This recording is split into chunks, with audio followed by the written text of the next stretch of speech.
வணக்கம் khichdi family. Election மேனிஃபெஸ்டோவும் லவ்வர்ஸ்குள்ள செஞ்சுக்கிற ப்ராமிசஸும் ஒண்ணு அப்படின்னு நினைக்கிறேன். என்ன கேப்? தேர்தல் வர்றதுக்கு முன்னாடி ஒவ்வொரு கட்சியும் எலெக்ஷன் மேனிஃபெஸ்டோல நாங்க அதை செய்யறேன் இதை செய்யறேன் அப்படின்னு ப்ராமிஸ் பண்ணுவாங்க.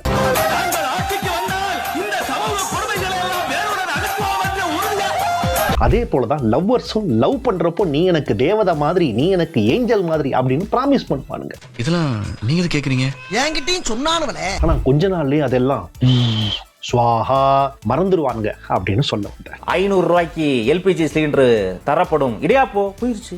அதே போலதான் இன்னைக்கு வீடியோல கட்சிகள்லாம் ப்ராமிஸ் பண்ண எலெக்ஷன் மேனிஃபெஸ்டோல சத்தியம் அடிச்சு வாக்குறுதி கொடுத்த அந்த விஷயங்கள்லாம் என்னென்ன, எப்படி அவங்க நைஸா சைஸா மறந்துட்டாங்க அப்படின்றத நான் உங்களுக்கு ஞாபகப்படுத்த வந்திருக்கேன். வணக்கம் and welcome to khichdi.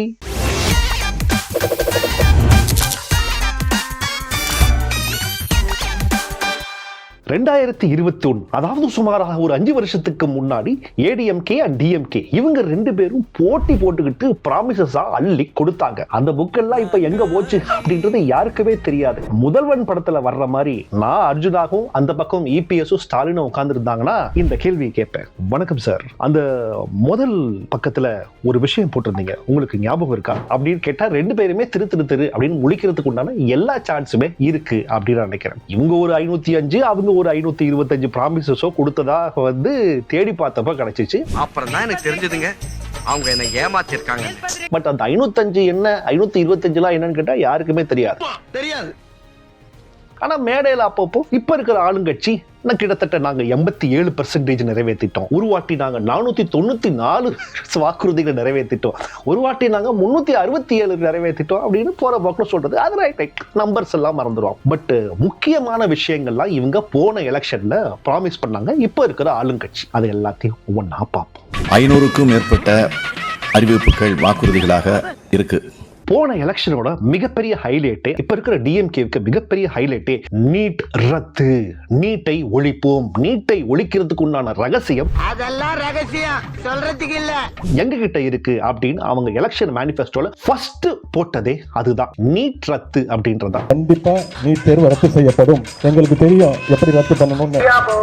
But NEET ரத்து ஆகல, குத்து ஆகல. கிட்டத்தட்ட இந்த 2026 எலெக்ஷன் மேனிஃபெஸ்டோல அதை பத்தி ஒரு வார்த்தை கூட அவங்க சொல்லல. ப்ராமிஸ் நம்பர் 2, டாஸ்மார்க்கை நாங்கள் படிப்படியாக மொத்தமாக மூடுவோம் தமிழ்நாட்டில் அப்படின்னு ரெண்டாவது ப்ராமிஸ். ஏன்னா 2021 எலெக்ஷனுக்கு முன்னாடி இப்ப இருக்கிற டிஎம்கே சார்பாக இருக்கிற அத்தனை பேரும் அவங்க வீட்டு வாசல்ல டாஸ்மார்க்கை மூடு, டாஸ்மார்க்கை மூடு, டாஸ்மார்க்கை மூடு அப்படின்னு போர்டு வச்சிருந்தாங்க. எலெக்ஷன் வாக்குறுதியிலையும் அதே தான் வந்து நாங்க டிஎம்கே ஆட்சிக்கு வந்த உடனே டாஸ்மார்க்கை படிப்படியாக அப்படியே கொஞ்சம் கொஞ்சமா குறைச்சு மொத்தமா மூடுவோம் அப்படின்னு வாக்குறுதி கொடுத்தாங்க. ஆனா நடந்தது என்னவோ, ஒவ்வொரு தீபாவளிக்கும் 400-500 கோடி, ஒவ்வொரு பொங்கலுக்கும் 600-700 கோடி அளவுக்கு வசூல் வேட்டையும் நடந்துச்சு. கிட்டத்தட்ட 40,000-50,000 கோடி வருமானமும் டாஸ்மார்க் மூலமா வர்றதுனால அவன் கை காட்டுறத பாரு, அள்ளி போட்டேன்றான்டா, நீ வாயா உட்காரு, இந்த பேஜை கிழிச்சிரு அப்படின்னு சொல்லிட்டாங்க. நான் நினைக்கிறேன். சோ 2026 எலெக்ஷன் மேனிஃபெஸ்டோல இந்த டாஸ்மார்க் பத்தி ஏதாவது வார்த்தை இருக்கா அப்படின்னு தேடி பார்த்தா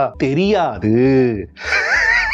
அடுத்த முக்கியமான விஷயம், ப்ராமிஸ் நம்பர் 3, பெட்ரோல் 5 ரூபாயும் டீசல் 4 ரூபாயும் நம்ம வீட்டுல உபயோகப்படுத்துற எல்பிஜி சிலிண்டருக்கும் 100 ரூபாய் மானியம் கொடுக்கறதாக 2021 தேர்தல் வாக்குறுதியில இப்ப இருக்கிற டிஎம்கே அறிவிச்சிருந்தாங்க. பெட்ரோல் விலை லிட்டருக்கு 5 ரூபாயும் டீசல் விலை லிட்டருக்கு 4 ரூபாயும் குறைக்கப்படும்.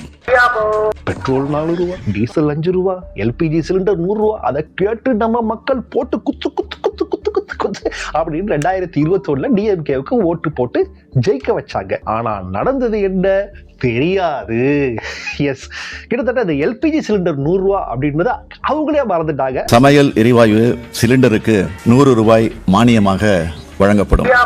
அதனால மக்களும் மறந்துட்டாங்க, அவங்களே மறந்துட்டாங்க. நம்ம எதுக்கு அதை திருப்பி ஞாபகப்படுத்திட்டு அப்படின்னு இந்த 5 வருஷத்துல அவங்க வாயவே திறக்கல.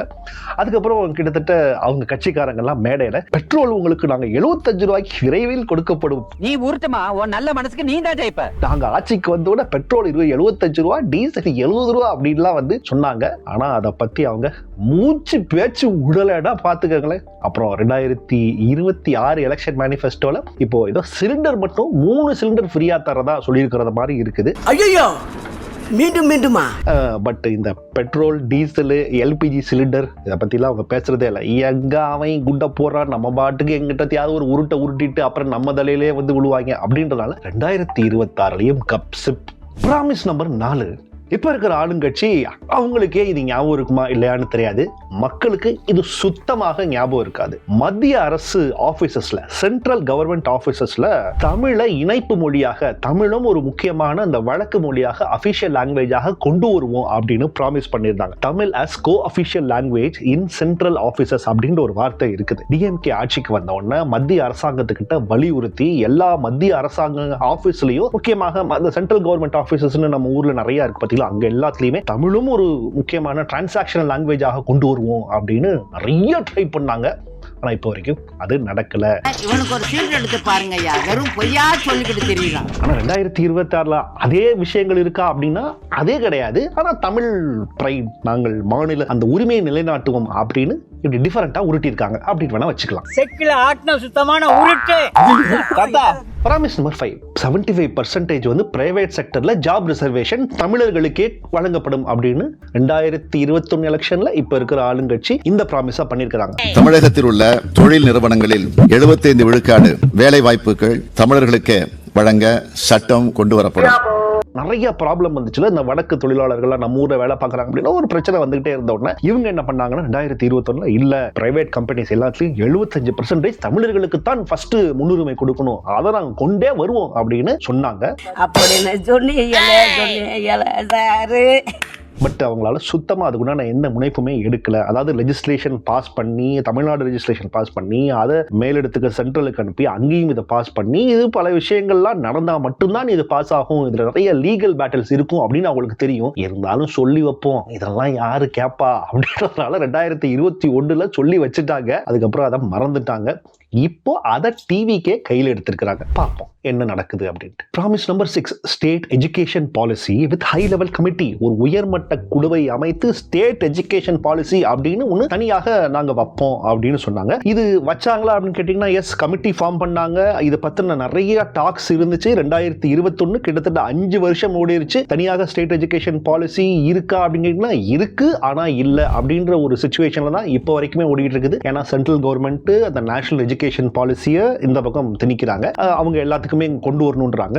நீங்க தமிழ்நாடு கவர்மெண்ட் வந்து முதல்ல நாங்க இதை ஒத்துக்கிறோம் அப்படின்ற மாதிரி சொல்லிட்டு அதுக்கப்புறம் ஒத்துக்க மாட்டோம் அப்படின்னு சொல்லிட்டு இப்போ வரைக்குமே அது ஒரு கன்ஃபியூஷன்ல தான் இருக்குது. கன்ஃபியூஷன்லயே வச்சிருப்போம் நம்மள, அந்த ஸ்டேட்டஸ்ல தான் இப்போ வரைக்கும் இருக்குது. ஸோ 2026 இன்னமும் அந்த பாலிசி மேனிஃபெஸ்டோல இருக்குது. ஆனா 2026 எலெக்ஷன் வந்துடுச்சு. ப்ராமிஸ் நம்பர் 7 வச்சுக்கோங்க. சென்னையில் மழை காலங்களில், புயல் காலங்களில் பயங்கரமாக வெள்ளம் வருது அப்படின்றதுனால கிட்டத்தட்ட 5000 கோடி இதுக்குன்னு ஒதுக்கி அந்த ஃப்ளட், ட்ரைனேஜ் இதெல்லாத்தையும் நாங்க சரி பண்ணி சென்னையில மழை காலத்துல வெள்ளமே இல்லாம வாட்டர் ஸ்டாக்னேஷன் ஆகாம நாங்க பண்ணிடுவோம் அப்படின்னு சொன்னாங்க. கிட்டத்தட்ட 5 வருஷம் ஓடிருச்சு. 5000 கோடி ஒதுக்கீரும் பண்ணிட்டாங்க. ஆனா எல்லா மழைக்கும் சென்னையில இன்னும் தண்ணி இருந்தே இருக்குது. வேலை பார்த்துக்கிட்டே தான் இருக்கிறாங்க. எப்ப முடியும்? ஆனா 2026 இதை பத்தி எதுவும் சொல்லி இருக்கிறாங்களா அப்படின்னு தேடி பார்த்தா நிச்சயமா சொல்லி இருப்பாங்க, சொல்லாம இருக்கலாம் மாட்டாங்க.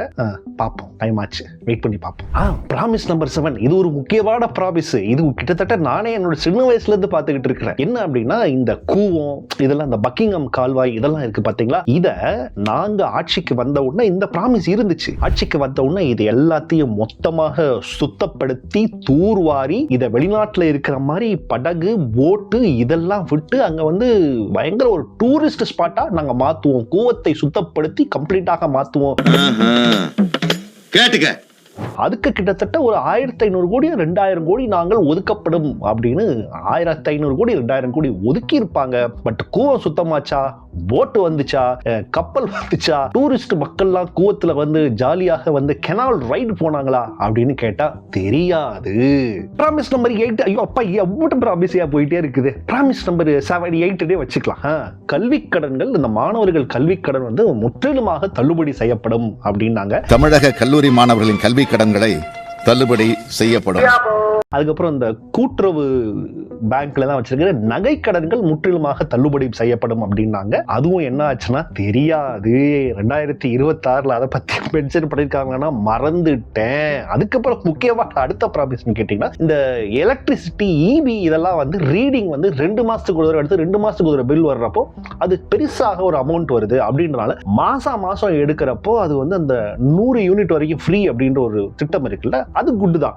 பட் அது கால்குலேட் பண்றப்ப அது 2 மாசத்துக்கு நிறைய போகுது, நிறைய ரேட் அதிகம்னால மாசம் நாங்க எடுக்கிறோம் அப்படின்னு ப்ராமிஸ் பண்ணாங்க. 2021 எலெக்ஷன் மேனிஃபெஸ்டோல 2026 ஆச்சு, இன்னும் இபில இருந்து அந்த மாசம் எடுக்கிற அந்த இவரு மட்டும் ரீடிங் ஆபீசர் மட்டும் வரவே மாட்டேங்கிறாரு. என்னன்னே தெரியல. 2026 எலெக்ஷன் மேனிஃபெஸ்டோல இது பத்தி எதுவும் மென்ஷன் பண்ணிருக்காங்கன்னா கிடையாது அப்படின்னு வேணா சொல்லலாம். ஸோ இது எல்லாமே வந்து சில முக்கியமான மக்களுக்கு டைரக்டாக இம்பாக்ட் பண்ணக்கூடிய சில ப்ராமிசஸ் தான் நான் இந்த வீடியோல சொன்னேன். 2026 வந்து இதை பத்தியெல்லாம் பெருசாக அவங்க மென்ஷனே பண்ணல. ஏன்னா பிராக்டிக்கலா பாசிபிள் இல்லை, லீகலா பெரிய பிரச்சனைகளாகும். அதுக்கப்புறம் மக்கள் மறந்துட்டாங்க. அதுக்கப்புறம் சில விஷயங்கள்லாம் வந்து நடுவில் வந்து அனௌன்ஸ்மெண்ட் எடுக்கப்படும், அமைக்கப்படும், நடவடிக்கை எடுக்கப்படும், உறுதி செய்யப்படும், இந்த மாதிரியான வார்த்தைகள்லாம் மேனிஃபெஸ்டோல கட்சிகள்லாம் அறிவிச்சாங்கன்னா அதெல்லாம் நடக்காது, அமையாது, நாங்க அதை செய்ய மாட்டோம் அப்படின்னு தான் மக்கள் புரிஞ்சுக்கணும் அப்படின்றத இத்தனை வருஷ தேர்தல், தமிழ்நாடு தேர்தல்லாம் பார்த்ததுல இருந்து நான் புரிஞ்சுக்கிட்டேன். இந்த வீடியோல 2021 இப்ப இருக்கிற ஆளுங்கட்சி என்னென்னலாம் ப்ராமிஸ் பண்ணாங்க, 2026 எப்படி அதை நேக்கா மறந்துட்டாங்க அப்படின்றத பார்த்தோம். அடுத்த வீடியோல ரைட்டு எதிர்கட்சி ஏடிஎம்கே 2016 என்ன பண்ணாங்க, 2021 என்னென்னலாம் ப்ராமிஸ் பண்ணாங்க அப்படின்னு தோண்டி எடுத்துட்டு எங்களுக்கு ஆட்சி அதிகாரம் இருப்பதை விட தன்மானம் தான் எங்களுக்கு முக்கியம் வந்திருக்கோம். அதையும் பார்த்துருவோம் அடுத்த வீடியோல. இந்த வீடியோ பிடிச்சிருந்தா மறக்காம லைக் பண்ணிட்டு கமெண்ட் பண்ணுங்க அண்ட் ஷேர் பண்ணிக்கலாம். சேனலை ஃபர்ஸ்ட் டைம் பார்க்குறவங்களா இருந்தால் சப்ஸ்கிரைப் பண்ணிட்டு பெல் ஐக்கானை ப்ரெஸ் பண்ணுங்க. இதெல்லாம் வந்து நியூஸ் சேனல்காரன் போட வேண்டியது, அது என்ன போட வச்சுட்டாங்க.